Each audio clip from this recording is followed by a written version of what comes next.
like, oh yeah, of course I should be directing the next Star Wars movie. Of course. Why not? It's time for a woman to direct the movie. Why not? I'm one of the best female directors ever in Hollywood, ever. I won a short documentary Oscar. Why would you not choose me? What do you want to choose? Chad Stahelski? John Wick? That's so toxic. That's such a toxic franchise. Why would you not just... Of course I'm the obvious choice.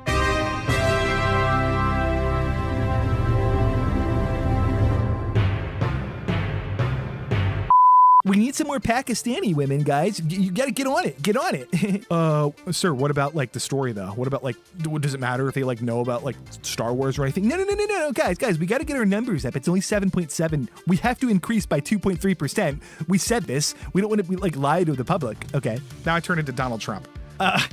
Everything is dumb. Everything is dumb. You got people out there like Guillermo del Toro, who's Mexican. They just fucking hire him. We have the rise and fall of Jabba the Hutt. So I was super happy. We were doing a lot of stuff. And then, it's not my property, it's not my money.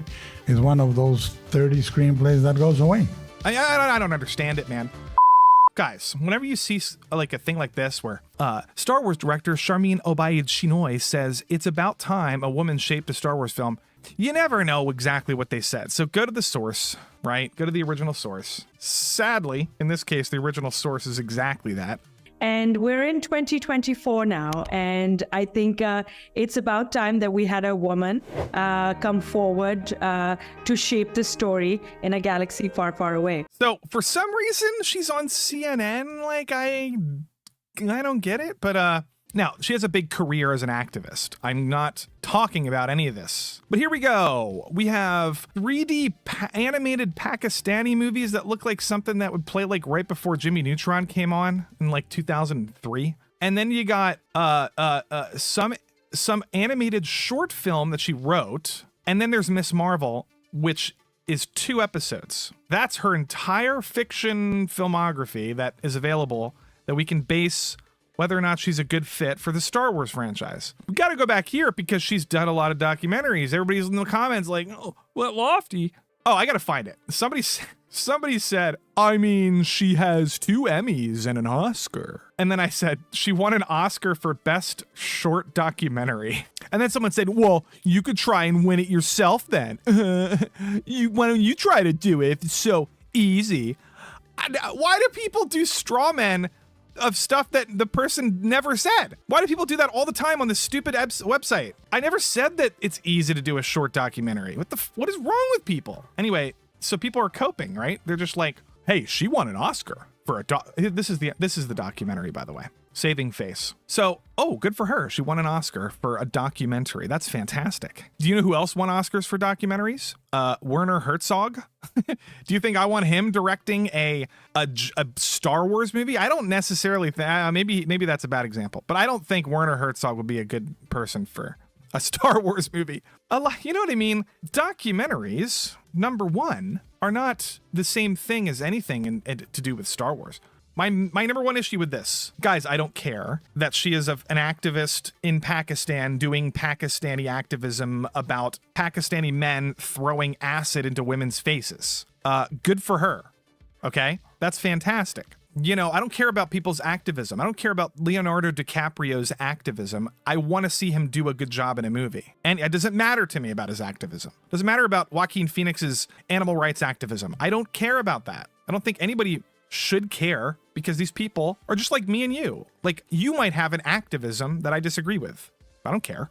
The problem is that alone shouldn't fill some sort of quota for you to get a job as the helm, the director, the showrunner of the biggest franchise in the history of the planet Earth. That's the worst part about this whole thing. It seems like this woman was hired by Kathleen Kennedy because of her act. Now, actually, I want to go to somebody asked me a question. Dread Roberts.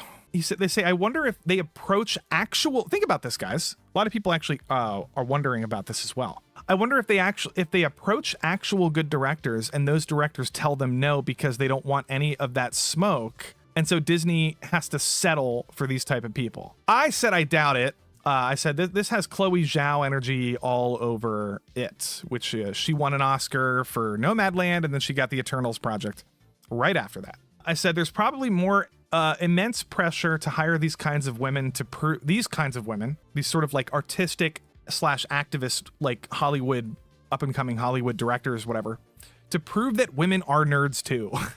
And then I said they make a lot of noise and are constantly punching above their weight class, and corporate executives are paralyzed with fear, so they hire them. That's one theory, okay? Now, the reason why I think this is because of this right here. John Wick director says he wants to do a Star Wars movie. And he just said it in an interview. He's like, I think I want to do a Star Wars. That'd be fun. That'd be fun to do a Star Wars movie. Nobody asked him. Nobody from Disney asked him this. It's just him saying it, right? It's like people when they say, I want to play a James Bond villain, like Paul Giamatti. He wants to play a James Bond villain. But anyway, he would like to. John Wick director wants to take a stab at Star Wars. You know who else does? Scott Derrickson, who directed Doctor Strange, Black Phone, a really, really good short VHS horror story.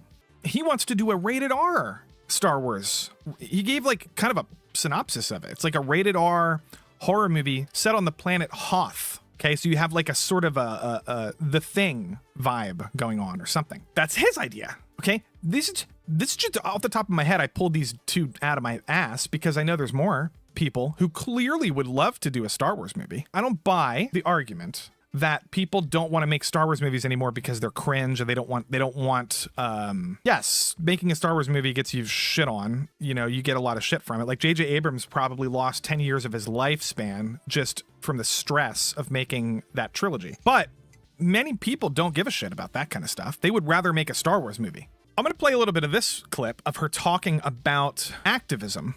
And this kind of makes sense to me. Then I'll explain why I think these kinds of people get hired. Just listen to this response here. I like to make men uncomfortable. I enjoy making men uncomfortable.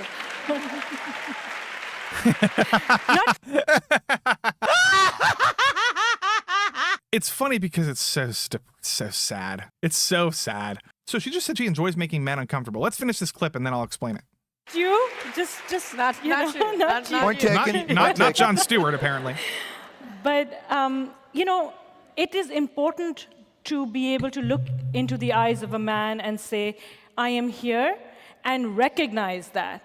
And recognize that I am working to bring something that makes you uncomfortable, and it should make you uncomfortable because you need to change your attitude. And it's only when you're uncomfortable, when you're shifty, when you have to have difficult conversations that you will perhaps look at yourself in the mirror and not like the reflection, and then say, maybe there is something wrong with the way I think, or maybe there is something wrong with the way I am addressing this issue. So I'll tell you, last year I began working on a television show that brought stories like this in Pakistan, and men were uncomfortable with some of the issues that we were talking about, extremely I think she's talking about the Marvels. Uncomfortable. But they started having those difficult conversations. Okay. There's a lot to unpack here. There's a lot to unpack. I don't understand why it's been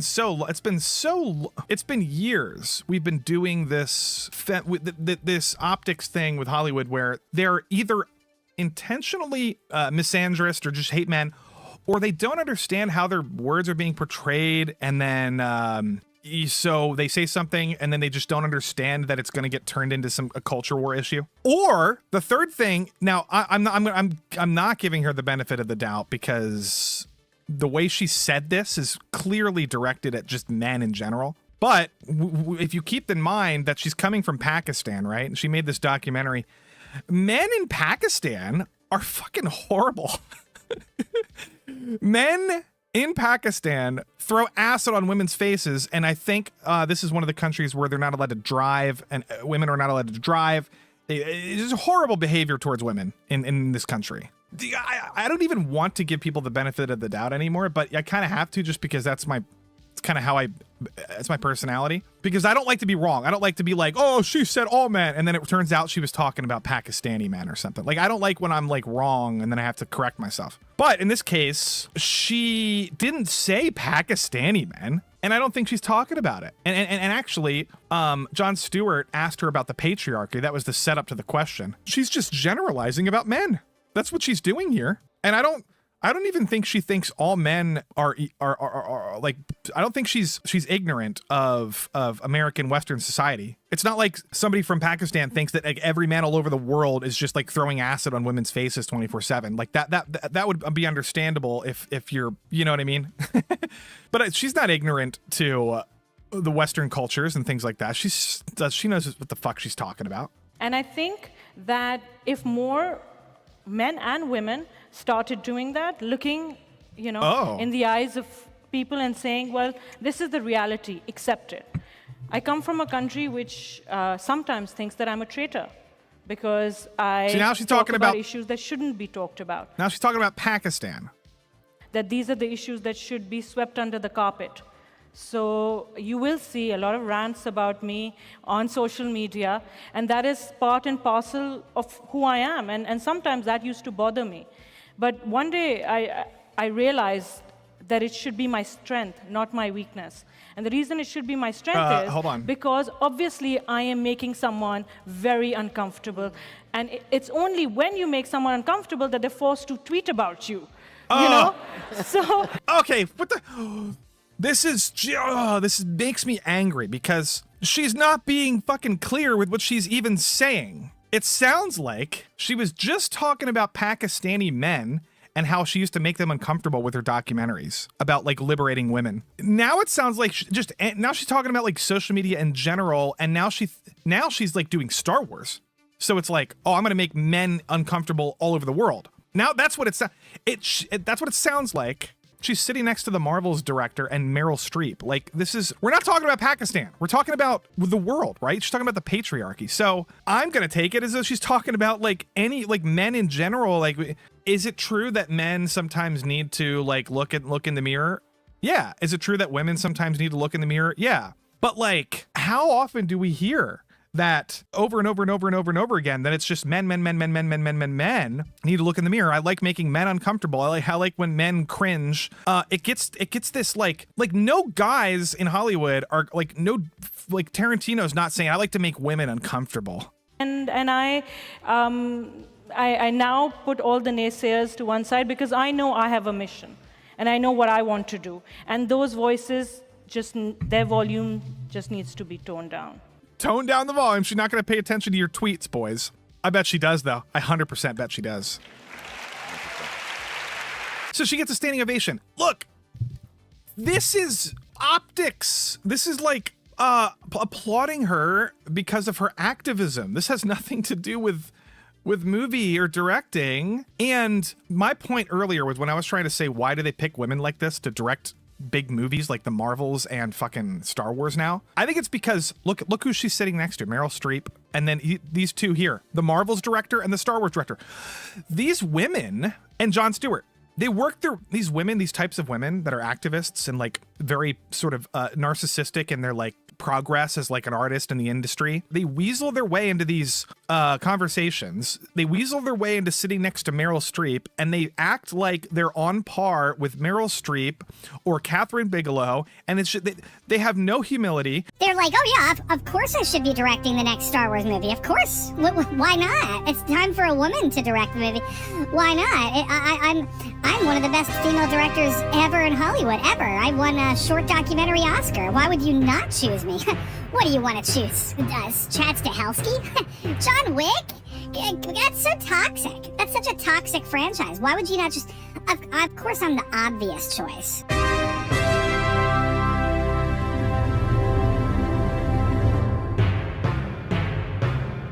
That's what they're thinking, guys. This is what the psychology of these women and like the executives that do the casting directors and all these people, they have this like brainwashed mentality of powerful women in Hollywood, minority women usually, and women in general. And it's like they just like leapfrog everybody else in the industry who has talent because they're a brown woman and they can talk about activism eloquently on stage. It's literally the extent. That's it. That will get you hired at Disney. 100%. 100%. It's unbelievable, actually. Because look, Meryl Streep is a fucking amazing actress. Amazing actress. Why are these people here? They don't belong here. They don't belong here. I could rant about this for days. Variety writes an article, says major movie studios pledge to hire more female filmmakers and people of color was performative, study finds. I read this article and I couldn't believe how many numbers and percentages there were throughout the entire article. And it looks like a spreadsheet. And it's embarrassing because if I was a woman or a person of color, I would be like reading this article and then all these numbers, 9%, 12.1%, 4.5%, 9.2%, 6.6, 6.3, 6.1, 1 point, blah, blah, blah, blah. Look at all these fucking percentages. I would be like, ew, this is gross. Why? I'm being reduced to a percentage. This is disgusting. This is not how art should function. I don't know, man. There's like these people that prioritize diversity over art. Then there's people that prioritize art over diversity. And then there's people that prioritize art and then also try to, as much as possible, try to like incorporate diversity, but also prioritize the art at the same time. Like, I think Denis Villeneuve is a good example of this. He's doing the art with Dune. He's doing the epic scope and the perfectionist, visionary cinematic set pieces and storytelling and Hans Zimmer and everything. But he's also doing, like, he did a race swap with one of the characters. He is focusing on a story that involves a minority community of the Fremen in the desert being sort of, oppressed. That's not a problem to me. I think that's fine. When Avatar does sort of similar things with environmentalism, I don't even have a problem with that. But this article is like, it's all about, it's not even the article's problem. It's just the study and the people that like crunch numbers and try to like, oh, we got to fight, guys. We only have, holy moly, guys. Wait, let me go back to this. We only have 14 of are Asian, 53.8%. 8 are black, 30.8%. We need to up these numbers. I wonder, can you please get me in contact with an Asian agent that hires Asian people, and we can like maybe add some more to our payroll? Like, what the fuck is that, guy? That's so gay. We need some more Pakistani women, guys. You got to get on it. Get on it. Sir, what about like the story though? What about like, does it matter if they like know about like Star Wars or anything? No, guys, we got to get our numbers up. It's only 7.7. We have to increase by 2.3%. We said this. We don't want to be like lie to the public. Okay. Now I turn into Donald Trump. Everything is dumb. Everything is dumb. But so that's the problem. That's another problem. Too much focus on that. That's probably why she was hired, honestly.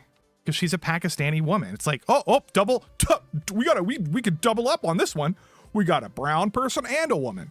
Holy hell. You got people out there like Guillermo del Toro, who's Mexican. They just fucking hire him. I don't understand it, man. We have the rise and fall of Jabba the Hutt. So I was super happy. We were doing a lot of stuff.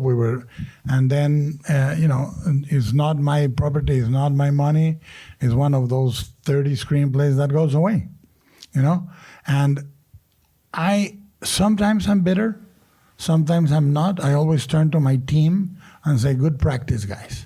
There's other people there that exist. Like Alfonso Cuarón is a fantastic Mexican director. Give him a fucking movie. He did a really good Harry Potter movie. He did the Deathly Hallows, didn't he? Or no, Prisoners of Azkaban. Alfonso Cuarón. He did Children of Men. He did Gravity. He did a Harry Potter movie. He's fantastic. J.A. Bayona is another Mexican director, I believe. Give him a fucking Star Wars movie. He's really good. He did a movie called The Impossible with Tom Holland and Ewan McGregor. He also did Fallen Kingdom, but he did not write the screenplay. And to be fair, the movie is bad because of the script. It's not really, I don't think the director did anything wrong. That movie just has a terrible story. That's my take on that movie, Fallen Kingdom, Jurassic World. Oh, and he did The Orphanage, which is a good horror movie. Dash Attack for the $10. Thank you, buddy. We need passionate, I can't highlight your tweet, but we need passionate, genuine people. This is Dash Attack's $10 super chat. Genuine people that we want to create. KK only wants to preach. She doesn't care about the broader story or mythos. Dave used to care. He threw that out with Sabine. Yeah, look, I don't know much about Sabine or that storyline, but I know exactly what you're talking about because I watched Ahsoka. And I could just tell. I could tell he didn't really give a shit anymore. But where are the Lucases and Spielbergs? Where are they? How do we not have people doing what George Lucas did or what Kurosawa did or what Spielberg did? I mean, we do have James Cameron and we do have Villeneuve. We do have Christopher Nolan, but there's like a limited amount of people, and a lot of those people. Well, no, that's kind of okay. Let me rephrase this. James Cameron, whether you like or hate Avatar, is the current day George Lucas. He's doing, whether you like the movies or not, he's sort of doing what we're asking for people to do. Villeneuve is adapting a book, but he's also doing sort of what we're asking them to do, which is like heavy lore oriented visionary cinema that is challenging and innovative and like modern day Star Wars, modern day, stuff like that. And then Christopher Nolan is doing these. He did The Dark Knight. Oppenheimer is a biopic, but it's really kind of not. It's an artistic blockbuster. It's the weird hibernation. But like, Nolan doesn't do world building, okay? Nolan doesn't really do that. He likes to do these character things. He's very much obsessed with structure and time and things like that. Zack fucking Snyder thinks he's fucking George Lucas, but he's not. But he thinks he is. Earlier in the year, I said that Creator and Rebel Moon are like exciting because original blockbuster science fiction movies. And we haven't had that in years, many years. Finally, we have 2 in 1 year, and it's like, whoa. And then we have Avatar in the same year, or the December, the year before. But I don't know, man. Now now we have Star Wars looking like it's going to be a disaster, like a Marvel's level disaster. And Disney might be fucked. Disney might just be fucked. How can they just want to lose money? Why do they want to lose money? Battle Angel, people like that. I didn't like it, but some people did, but like, that's another sort of example of what I'm talking about. Robert Rodriguez. I'm not a huge fan of Rodriguez. If we just had a bunch of movies like that, I wouldn't care. I'd be like, woohoo, Hollywood's back on track. 2 movies I wanted to give you guys some hope because fuck, it's depressing. Everything is depressing. Anatomy of the Fall is on Netflix. No, it's not. It's on Apple right now. You can rent it. One of the best courtroom dramas I've ever seen in my life, and I watch a lot of these. Like, have you ever seen Anatomy of a Murder? Otto Preminger movie. There's a bunch of these like courthouse dramas you can watch. A lot of them are older, and there's some good ones, but this is maybe the best one I've ever seen. It's just fantastic. And then the other one is, I just wanted to highlight quickly, is Maestro. If you like music, it's a freaking crazy good movie, guys. Carey Mulligan is probably going to win Best Actress. That's my opinion. Bradley Cooper's amazing, and he also directed this movie, which is crazy. He played this character, and then he turned around and was directing himself playing the character. It's just crazy. I don't know. I just wanted to give my individual take on the Star Wars thing because I know everybody's going to be complaining about it, and I just wanted to I didn't want to be a talking head, so I wanted to talk about it before I listened to other people's opinions about it. All right, boys, have a good night. Thank you for joining. So bye-bye, everybody.